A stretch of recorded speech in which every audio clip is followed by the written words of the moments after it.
Coletiva de Mano Menezes, o Grêmio empata com o Flamengo, vamos ver? Grêmio, a mão do jogador do Flamengo não é problema do tricolor. Como é que você avalia esse resultado, esse jogo, em que o Grêmio sai daqui com um ponto e agora projeta, né, um Mirassol no caminho e na quinta rodada também um clássico Grenal que vai ser importante para essa caminhada, Mano? Bom, boa noite a todos. A gente imaginava um jogo com um grau de dificuldade que todos, acredito eu, né, pela qualidade do jogo que o Flamengo vem aí nas últimas rodadas apresentando. Então nós tínhamos que fazer algumas escolhas. Tá? A gente sabia que o adversário ia ter mais volume, principalmente na primeira parte do jogo. Os primeiros 15, 20 minutos ia tomar muita iniciativa, como faz. Trazia a empolgação do último jogo, né? E a gente com aquela preocupação inicial de estar bem posicionado, não tentar jogar uma bola curta por dentro na primeira parte, onde a pressão sobre os volantes era muito intensa. Então escolhemos 2 homens mais de retenção de bola, para tentar sair com uma bola um pouco mais cavada, um pouco mais longa, atrás dessa pressão, para, segurando ela, conseguir escapar um pouquinho. Né? Nossa saída de bola sempre era, estou falando depois da recuperação da bola, né, com linhas mais baixas em Bright, que sempre teve livre para receber essa primeira bola, e às vezes Edenilson. Mais raro Edenilson, porque Edenilson participava mais do processo de retomada de bola. Bright nem tanto, ficava sempre para o último jogador do Flamengo do meio campo. Mas aí você fica mais baixo, a distância que temos que percorrer é muito grande, você não consegue chegar.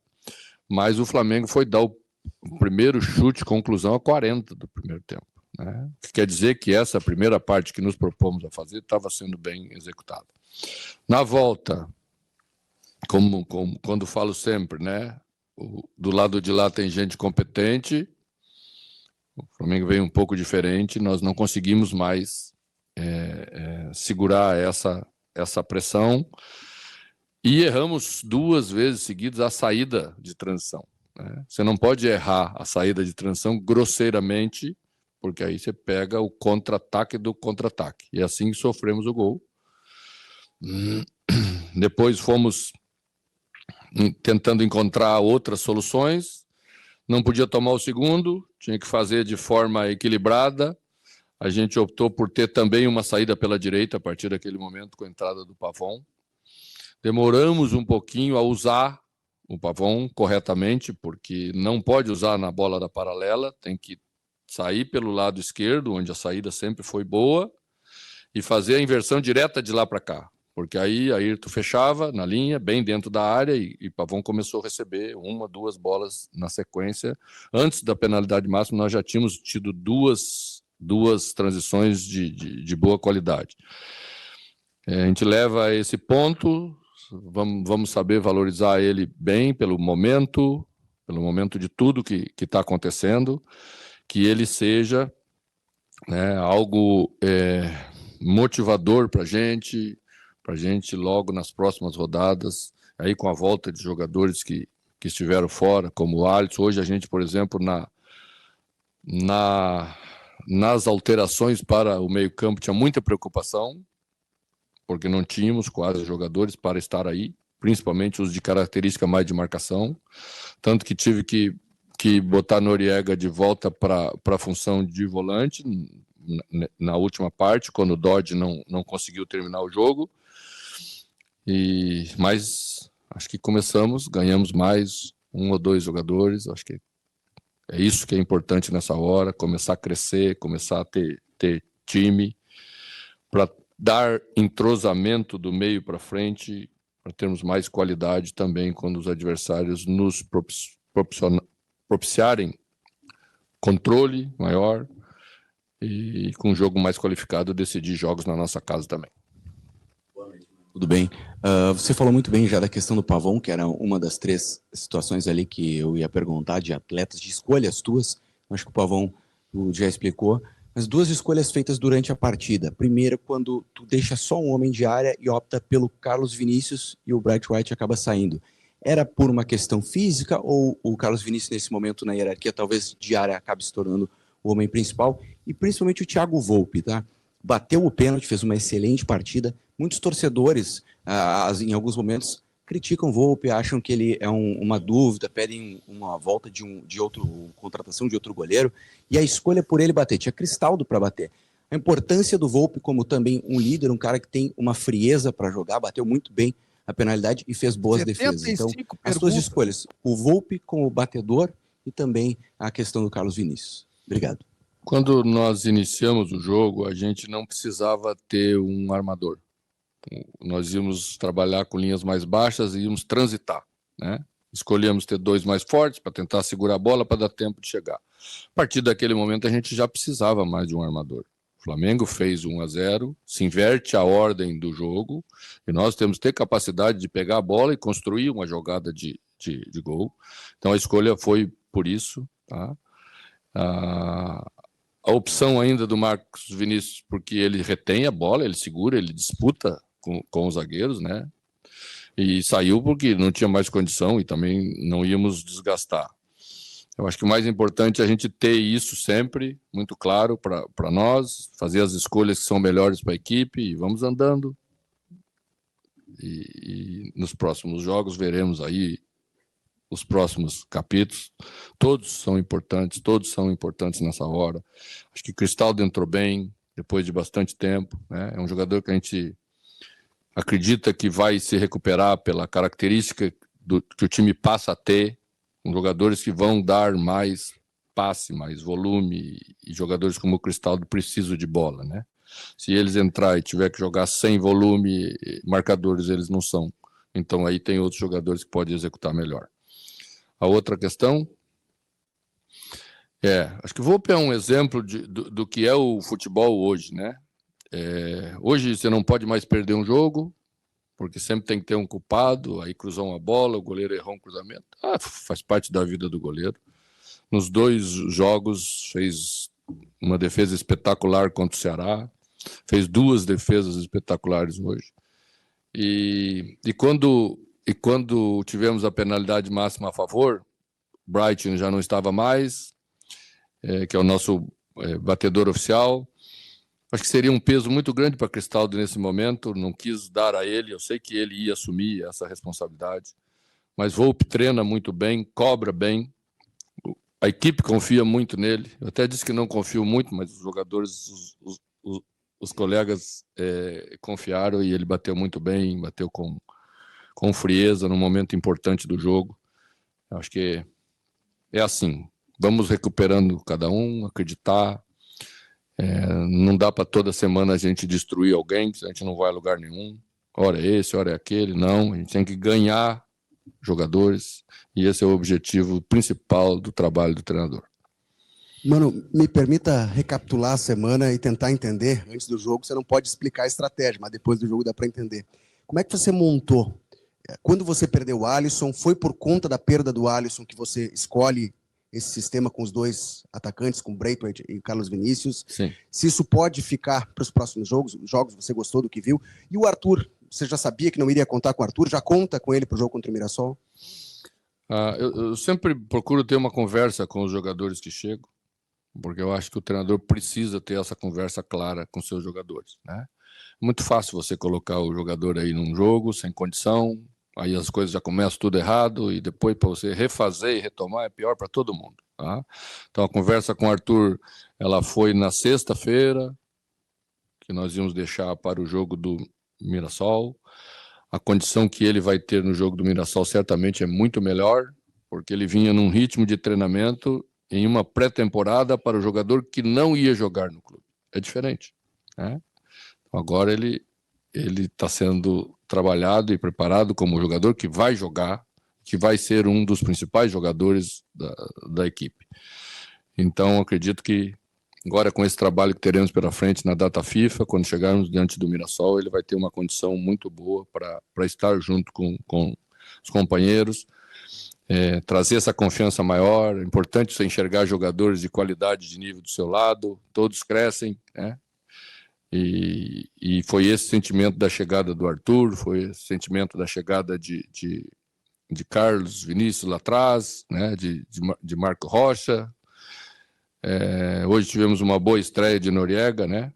Fez muito bem as 2 funções. Não é fácil você entrar para enfrentar um ataque como esse aí, com esse volume, e fez bem. Então, isso que é o mais importante nessa hora, nós agregarmos qualidade. A direção trabalhou muito para que a gente trouxesse esses jogadores. Eu acho que é isso, o Grêmio está unido nessa hora, todos nós juntos trabalhando na mesma direção. Mano, tu citou algumas vezes ganhar jogadores. Quero que tu fale um pouco da janela, se tu ainda espera ganhar mais algum reforço até a terça-feira. E um pouco mais sobre esses jogadores que tu ganhou nos últimos jogos. O Cuéllar já vem numa sequência de 3 jogos bons. O Carlos Vinícius fez 2 bons jogos, me parece que vai ser um dos pilares do teu time daqui para frente. E o Noriega, que estreia com segurança, com altivez, com um grande jogo diante do Flamengo. A gente... Quando fez as reuniões, e a direção fez, antes da famosa reunião que fiz eu com os jogadores, né, a gente quis ouvi-los, porque eles são a peça mais importante que a gente tem, né? É o talento, é o jogador que vai entrar em campo para resolver. A gente sentiu nos nossos jogadores que eles precisavam dessa parceria, foi uma coisa muito aberta, muito conversada, e essa qualidade vai fazer os outros crescerem. É muito importante tu olhar para o lado e te sentir seguro. Poxa, esse cara aqui chegou, ele pode fazer a diferença, ele pode ajudar. Então eu estou mais protegido, eu vou crescer, né? Tem jogadores que em determinados momentos, quando sentem isso um pouco, caem de produção. E o momento exigia muito essa qualificação. A gente está muito feliz, a nossa janela foi muito boa mesmo. E tenho certeza que de agora para frente o Grêmio retoma o seu nível. Logo poderemos oferecer aí o famoso futebol de qualidade com resultado. Só encerra quando termina, né? É que nem jogo de futebol. Mano, a segunda partida muito boa do Grêmio fora de casa, contra o Atlético Mineiro, agora também contra o Flamengo. Como trabalhar agora, principalmente nessa data FIFA, para o jogo contra o Mirassol, para os jogadores daqui a pouco não sentirem algo anímico para dar algo de errado dentro de casa? Porque quando o Ceará faltou um detalhezinho ou outro para conseguir fazer o gol e vencer a partida, é um adversário complicado contra o Mirassol também. Como trabalhar nesses próximos dias para contra o Mirassol psicologicamente estar bem o time, fazer uma grande partida dentro de casa, assim como foi as partidas fora de casa, quando a pressão era da torcida adversária? A questão não é só psicológica. Se fosse só psicológica, nós resolveríamos fácil, tá? É jogo, é futebol,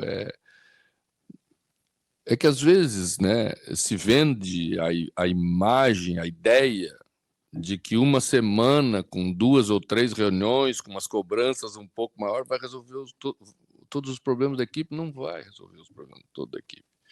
Nós ganhamos do Atlético num jogo parelhíssimo, né? Aproveitamos as oportunidades, tivemos um aproveitamento altíssimo das chances de jogo, tá?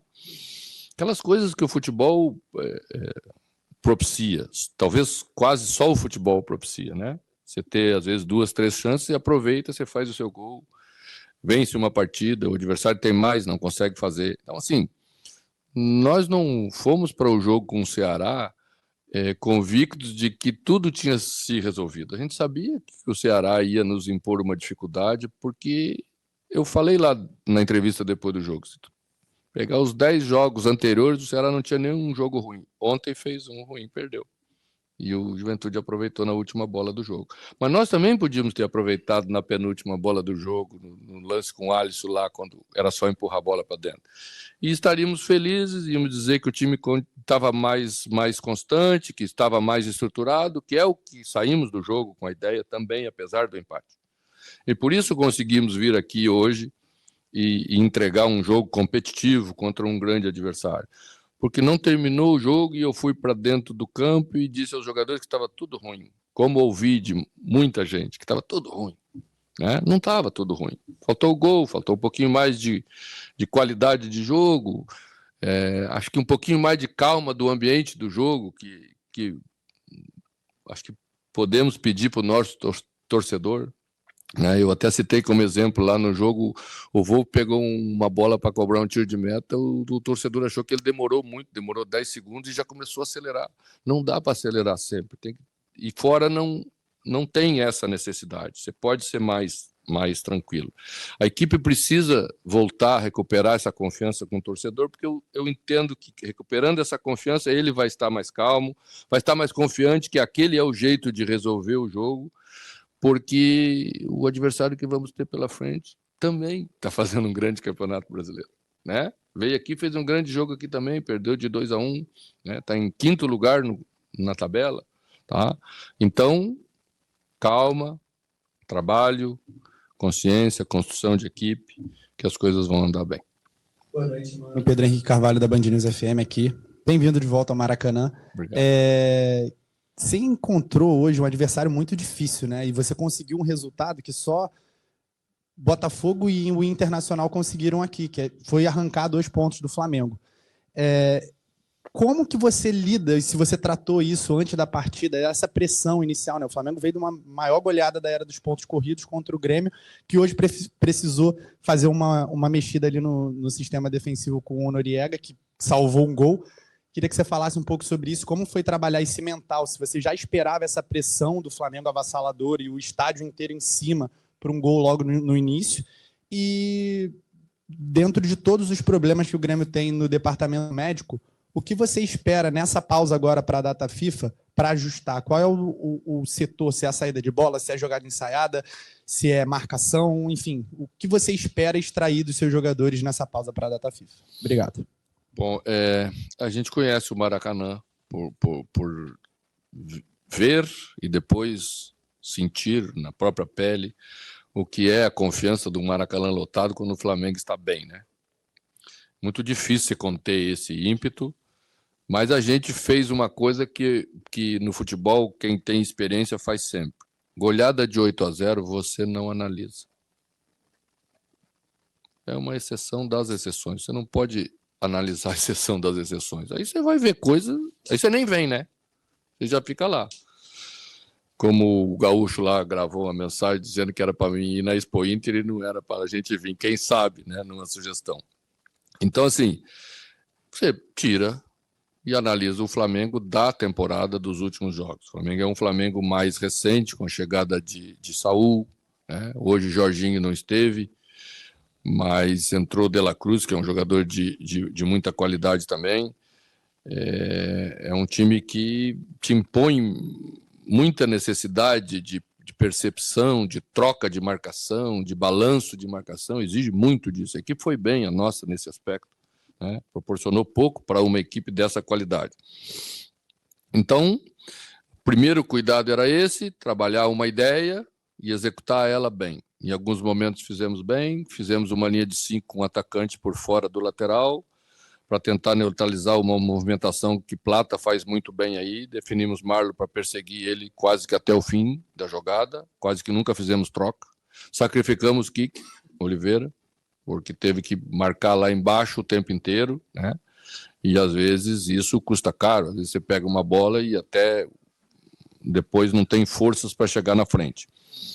Mas o time tinha que fazer esse sacrifício, todos viemos conscientes de que tínhamos que fazer esse sacrifício, e isso é a coisa mais importante que tem. Tá? Por isso tivemos força para, depois do gol sofrido, com algumas alterações, ter chance para criar e empatar o jogo. Tá? E é isso, fizemos isso claramente com os jogadores. Eu sempre procuro levar uma ideia discutida com os jogadores e treinada. Quando você tem uma semana para fazer o trabalho, isso é melhor de executar. Tem várias sessões, repetimos. Bola parada, por exemplo, a gente trabalhou muito, porque o Flamengo tem uma bola parada muito boa. Ontem, no último treino, ainda fizemos uma troca, tiramos um daqui, botamos aí para ajustar. E é assim, tá? É trabalhar, às vezes dá certo, às vezes não dá. E mesmo se a equipe tivesse executado da maneira como executou e nós não tivéssemos, no mínimo, levado um ponto, eu ia parabenizar por uma parte daquilo que fizemos bem feito e trabalhar para que a outra parte seja melhor a cada jogo. A gente provavelmente vai ter a volta de Alisson, porque a lesão não foi grave, graças a Deus, tá? Não houve nenhum dano no tornozelo, apenas um hematoma. Acho que João pode estar aí de volta, João Pedro, né? com esse período. Acho que teremos Arthur, provavelmente teremos Arthur, né? E é isso. Acho que à medida em que a confiança vai aumentando, você pode ir fazendo escolhas do meio para frente que privilegiam uma qualidade de jogo que nós entendemos que o Grêmio tem que ter. Boa noite, mano. Pablo do Fora das Quatro Linhas. Aqui. Fala, Pablo. Tudo bem? Mano, o Grêmio conseguiu um resultado importante contra o Flamengo no Maracanã. Eu gostaria de trazer um dado seu contra o próprio Flamengo. Nos últimos 3 anos você perdeu um jogo pro Flamengo, foi na final do Campeonato Carioca, quando você ainda treinava o Fluminense. Fora isso, você teve 3 vitórias e 4 empates. Você é considerado uma pedra no sapato do Flamengo quando você enfrenta o Temos que Flamengo. levar isso aí para o Rio Grande do Sul, esses dados aí, porque o pessoal fez o contrário lá, que os dados eram muito ruins e tal. Obrigado, muito obrigado. Eu gostaria também que você falasse da importância desse ponto de hoje contra o Flamengo, né? Conseguir uma vitória contra um Atlético Mineiro, que é um time também que sempre briga por títulos, seja do Brasileirão ou da Copa do Brasil, e conseguiu esse resultado contra o Flamengo e vem contra o Mirassol forte na arena com o apoio do seu torcedor. Obrigado. A gente enfrentou 2 dos principais ataques do Brasil, eu acho. O do Atlético é um ataque muito forte, né? Muito definidor, você não pode dar muita chance que eles marcam. E hoje do Flamengo também, né? Acho que é mérito da equipe, do sistema como um todo, da entrega de todos os jogadores para que a gente passasse pelos momentos mais difíceis do jogo, e foi o que a gente fez. Tá? Acreditamos nós que estamos no caminho, confiamos que estamos no caminho, e vamos trabalhar para logo estar mais distante da situação aqui de baixo, tentar fazer parte de uma turma do meio da tabela, passar o meio da tabela, que a gente ainda não conseguiu passar, mas acredito que essas possibilidades agora começam a se abrir à medida em que a equipe vai ganhando essa confiança e vai ganhando novos jogadores para ter um futebol ofensivo também, como a gente quer ter. Mano, boa noite, Eduardo da Mosaico Esportivo. Queria que você falasse um pouco de como você pensou o jogo, porque como nossos colegas falaram, o Flamengo vem de um 8-0 e a maioria da torcida do Flamengo estava esperando um resultado elástico hoje novamente, só que o Grêmio falhou muito pouco defensivamente, mas, na minha opinião, uma dessas falhas acabou saindo o gol do Flamengo. E como você pretende usar o Arthur nesse time? Bom, eu vejo o Arthur como um segundo jogador de meio, né? E a gente tem aí 2 primeiros agora, Cuéllar voltou de forma muito satisfatória fazendo a função, a gente tem Noriega, que é um jogador primeiro. Então a gente vai deixar essa função para eles, né? E vai colocar Arthur, que é um jogador de passe, um jogador de movimentos curtos, inteligentíssimos, já deu para ver nos primeiros treinamentos aquilo que ele acrescenta. E eu penso que aí reside exatamente onde começa a evolução que nós queremos ter. Todo mundo sempre pensa nos meias, né, para construir um jogo. Mas hoje, no futebol atual, a armação de uma equipe começa nos volantes e às vezes até nos zagueiros. Você sabe bem, o Flamengo tem aí Léo, 2 Léos, né? Os 2 iniciam muito bem a construção, então você vai vendo como é difícil já neutralizar, como você tem que desgastar os teus atacantes para que o Flamengo não comece com tanta liberdade. E a gente estava se ressentindo muito disso. Nossa bola não passava no meio-campo com tranquilidade. Sempre era uma bola meio nervosa, sempre era uma bola meio apertada, sabe? Nunca saía jogada limpa para a evolução. Então, o adversário marca mais fácil quando você não tem essa construção de qualidade e ela começa a aparecer e tenho certeza que a partir daí nós seremos outra equipe. Ô, mano, boa noite. Aqui é o Jonathan do canal Agita Torcedor, junto com a DFTV. O Grêmio, nos últimos jogos, vem desempenhando, melhorando cada vez mais seu futebol. E vocês, internamente, já trabalham com essa possibilidade de tentar buscar uma vaga na Libertadores, já que possivelmente possa ter um G7 ou um G8, e com esse crescimento, o Grêmio agora só está praticamente a 5 pontos do 8º, e com um jogo a menos que será diante do Botafogo. Olha, eu sempre procuro fazer as coisas com os pés no chão. Estar na parte de baixo da tabela é muito cruel, principalmente para um clube grande com a tradição como é a do Grêmio. Existe uma pressão que se cria no ambiente que é um negócio, né, limitador assim, de muita coisa, que você sabe que os jogadores têm capacidade para fazer mais. Então, primeiro, nós temos que firmar o nosso pé saindo dessa situação. Depois que tivermos firme, nós podemos olhar para frente, para cima na tabela, tá? Porque eu já tive experiência nos outros anos, tanto no Corinthians quanto no Fluminense, que fizemos uma reação, começamos a olhar para cima, nos empolgamos e daqui a pouco voltamos. E voltar é terrível nessa situação, porque voltam todos os problemas que você já quer deixar para trás definitivamente. Obrigado, Mano. Obrigado a todos. Esta foi a coletiva de Mano Menezes. O Grêmio venceu venceu não, empate. É que eu tô contando com uma vitória, cara. O Grêmio empatou, tá bom. O Grêmio empatou com o Flamengo. É uma vitória. Pô, no Maracanã é vitória. Tamo junto, pessoal.